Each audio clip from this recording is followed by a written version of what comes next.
மற்றவர்கள் பற்றி கவலைப்படுவதை பற்றி குறைத்து கொள்ளுங்கள்.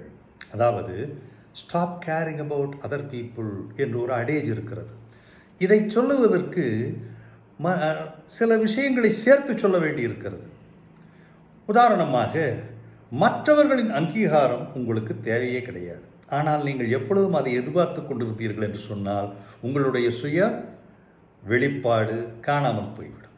உங்களுடைய தேவைகளை முன்னெடுங்கள். உங்களுக்கு என்ன வேண்டும் என்பதை நீங்கள் முடிவு செய்து அதை முன்னெடுத்து செல்லும் பொழுது உங்களுடைய பணிகளை நீங்கள் சரியான முறையில் செய்ய முடியும். எல்லோருக்கும் உங்கள் மேல் அன்பு செலுத்த வேண்டும் என்ற அவாய் இருக்காது. அதனால் அதை எதிர்பார்க்கக்கூடாது.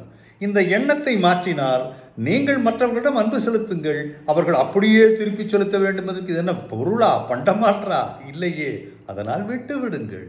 எல்லோரையும் எப்போதும் திருப்திப்படுத்த முடியாது. ஏனென்றால் ஒவ்வொரு காரணியாகவோ அல்லது ஒவ்வொரு சூழ்நிலையிலுமோ ஒவ்வொருவரும் வேறு வேறு வகையாக இருக்கலாம் அல்லவா? அதனால் திருப்திப்படுத்துவது என்று ஆரம்பித்து விட்டால் அதற்கு முடிவே இருக்காது. உங்களை நீங்கள் அணுகுவதுதான் சுலபமான லாபமான அணுகுமுறை. இல்லையே, உங்களையே நீங்கள் விரும்பவில்லை என்று சொன்னால் மற்றவர்கள் மீதும் உங்களுக்கு ஒரு வெறுப்புத்தான் இருக்கும். அதையும் விட்டு விடுங்கள். சரி, பர்ஃபெக்ஷன் என்பது நன்மையின் எதிரி. அதாவது பூரணத்துவம், எல்லாம் கரெக்டாக செய்யணும்னு சொல்வார்களா, இது நன்மையின் எதிரி. எப்படி?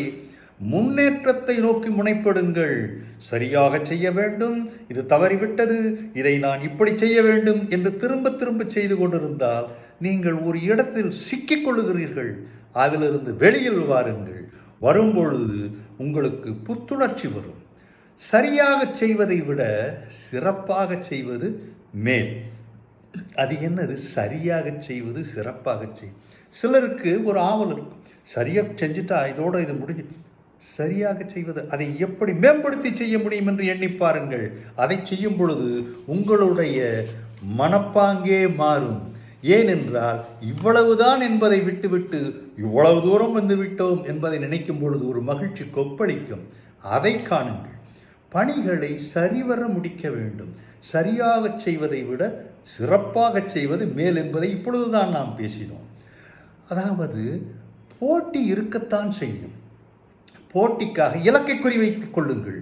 அதை நோக்கி செல்லுங்கள். அதில்தான் உங்களுக்கான சிறப்பானதை தேர்ந்தெடுத்து வெற்றியை வாகை சூடுங்கள். இதில் பொதுவான சில கருத்துக்களை பகிர்ந்து கொண்டதில் நானும் மகிழ்ச்சி அடைகிறேன். உங்களை